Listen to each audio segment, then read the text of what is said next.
Hello दोस्तों, तो कैसे हैं आप सभी लोग। Welcome back to new horror podcast video. कैसे हैं आप सभी लोग। जाहिर सी बात है आप सब खुश होंगे और अपनी ज़िंदगी में मस्त होंगे। तो आज मैं आपके लिए लाया हूँ बहुत ही ज़्यादा डरावनी एवं रियल हॉरर स्टोरी। तो आप सुनिए इस स्टोरी को, जो एक रियल हॉरर स्टोरी है। और ये स्टोरी राजस्थान के कोटा शहर की एक भूतिया हवेली के बारे में है। क्योंकि आजकल हवेलियाँ पूरी तरीके से खंडर हो गई हैं, तो कहीं ना कहीं ऐसी अफवाहें या बातें सुनने को मिलती रहती हैं कि ये हवेली भूतिया है, कहीं कुछ है या कुछ है। तो ऐसी ही हवेली के बारे में मैं अभी आपको बता रहा हूँ। तो ये हवेली राजा महाराजा के समय से बनी थी, लेकिन पिछले कुछ सालों से इस हवेली में न कोई आया न गया था। अगर किसी की इच्छा भी हो रही है कि वो इस हवेली में घूम आए या किसी लालच के बारे में, क्योंकि लोग अक्सर लालच के चक्कर में चले जाते हैं कि वहाँ राजा के द्वारा कोई खजाना छुपाया हुआ होगा तो वो शायद मिल जाए या कुछ हो जाए, तो ऐसे ही लालच में कुछ लोग चले जाते हैं। लेकिन वो हवेली में ऐसा कोई भी शख्स भी नहीं जाना चाहता था, क्योंकि लोगों को कहीं ना कहीं इस बात का डर लगा रहता था कि वहाँ किसी भूत या प्रेत का साया है जो बहुत ही ज़्यादा खतरनाक है। लेकिन एक लड़का था जिसका नाम था अजीत सिंह। उसे इस बात के बारे में पता था कि उस हवेली में कोई नहीं रहता है, और उसे लगा कि शायद उसे कोई खजाना मिल जाए। तो इसी लालच के चक्कर में उस हवेली में जाने के लिए तैयार हो गया। और उसका कहना भी था कि मैं भी देखूंगा कि इस हवेली में लोग क्यों नहीं आते जाते हैं। और उसने पूरी हिम्मत करके हवेली में जाने के बारे में सोच लिया। लेकिन जैसे ही वह हवेली के अंदर जाने लगा तो दरवाजे पर किसी अनजान व्यक्ति ने उसे रोक लिया और नजदीक जाके बोला, कौन हो आप और किधर जा रहे हो। अजीत सिंह ने भी जवाब देने के बजाय उसको सामने से सवाल किया, जी आप कौन।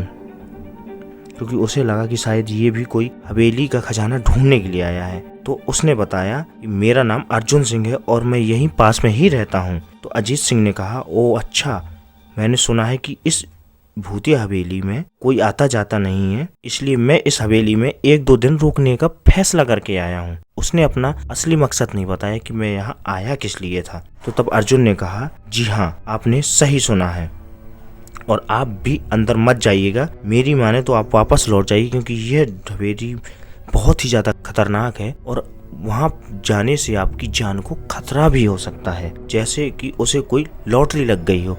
वो बहुत ज्यादा खुश हुआ और जोर जोर से हंसने लगा। अर्जुन ने उसकी खुशी को देखकर बोला, आप क्यों खुश हो रहे हो। भूत का नाम सुन के तो आपको डर लगना चाहिए। शायद आपको पता नहीं होगा कि मैं भूत प्रेत पर काफी दिलचस्पी रखता हूँ। अगर इस हवेली में भूत प्रेत हैं तो मैं अंदर जाऊंगा और सारी सच्चाई के बारे में पता करूंगा कि वास्तव में है या लोग यहाँ पर सिर्फ अफवाह फैला रहे हैं। इतना कहकर अजीत सिंह हवेली के अंदर चला गया। अंदर जाते ही अजीत सिंह ने अपना बैग साइड में रख दिया और हवेली के चारों ओर घूमने फिरने लगा। सारे रूम चेक करने लगा कि कहीं कुछ रखा तो नहीं है। बाद में वह ड्राइंग रूम में आके सोफे पर बैठ गया। तो वह अपने साथ एंजॉय करने के लिए वहाँ कुछ शराब भी लाया था, जो उस सोफे पर बैठकर वह पीने लगा और एंजॉय करने लगा। वहीं अचानक उस रूम की लाइट भी, जिस रूम में वह बैठा था, उस रूम की लाइटें अचानक बंद होने लगी, जलने लगी, बंद होने लगी, जलने लगी, बंद होने लगी। लेकिन अजीत सिंह को उस समय शराब का इतना नशा था कि उसने इस सब चीजों पर ध्यान ही नहीं दिया। तो तभी उसके सामने एक छोटा सा टेबल हवा में उड़ने लगा। करीबन 6 फुट हवा में ऊपर जाके वह गोल गोल घूमने लगा। अजीत सिंह की ओर तेजी से आने लगा। तो अजीत सिंह ने जैसे ही देखा तो उसने तुरंत ही अपनी जगह बदल दी और दूसरी ओर चला गया। तो वह टेबल वहीं जाके गिरा जहां अजीत सिंह खड़ा था। अजीत सिंह कुछ समझ पाता उतने में ही सोफे की सीट उसकी ओर आने लगी और वह जल्द खड़ा हो गया और छलांग लगाकर दूसरी ओर कूद गया, जिसके कारण सोफा दीवार से टकराया और अजीत बाल बाल बच गया। अचानक सब कुछ शांत हो गया। अजीत ने चारों ओर देखा और बड़ी आवाज से बोला, तुम जो भी हो सामने आकर बात करो। तभी अचानक एक बड़ी परछाई उसके सामने आई। अजीत सिंह ने उस परछाई को देखकर बोला, तुम कौन हो और मुझे क्यों मारना चाहते हो। तभी परछाई ने बोला, तुम्हारी भूल के कारण मैं तुम्हें मारने आया हूँ। तो अजीत सिंह ने बड़े ही आश्चर्यजनक तरीके से कहा कि मेरी भूल, और कैसी भूल, कौन सी भूल। परछाई ने आवाज लगाई, इस हवेली में आने की भूल। मैं किसी को भी इस हवेली में खुश नहीं देख सकता। तब अजीत सिंह ने कहा कि लेकिन ऐसा क्यों। तब उस परछाई ने जवाब दिया, आज से 18 साल पहले इस हवेली के मालिक ने मुझे यहीं जान से मार दिया था, लेकिन मेरी कोई गलती भी नहीं थी। इस कारण की वजह से मेरी आत्मा इस हवेली में भटकती रहती है।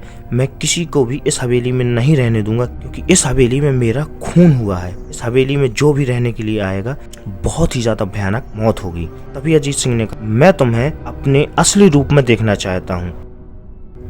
और तभी उस परछाई ने भयानक रूप ले लिया और उसका चेहरा इतना भयानक था कि अरिजीत सिंह को उस क्षण के लिए इतना डर लगा, लेकिन उसने अपने आप पर काबू पाया और दूसरे ही क्षण उसने अपने ऊपर पूर्णतः ही काबू पा लिया। और बाद में उसने अपनी जेब से एक पाउडर निकाला और उस भूत पर फेंक दिया। तभी भूत के ऊपर पाउडर गिरते ही वह भूत जलने लग गया और बहुत ही भयानक ज्वाला ने रूप ले लिया। वो जोर जोर से चिल्लाने लगा और बाद में पूरी तरीके से जल गया। उसके बाद अजीत सिंह ने चैन की सांस ली और वह वहीं पर रात में सो गया। दूसरे दिन जब सुबह अजीत सिंह को सही सलामत हवेली से बाहर आते अर्जुन ने देखा तो उसने पूछा, तुम जिंदा कैसे हो? जब अजीत सिंह ने अर्जुन को कल रात की घटना के बारे में बताया और बोला कि यह हवेली भूतिया हवेली अब नहीं रही। तो दोस्तों बताइए कैसी लगी आपको हॉरर स्टोरी, कमेंट में ज़रूर बताएं। और ऐसी ही इंटरेस्टिंग एवं हॉरर स्टोरी सुनने के लिए चैनल को सब्सक्राइब करें।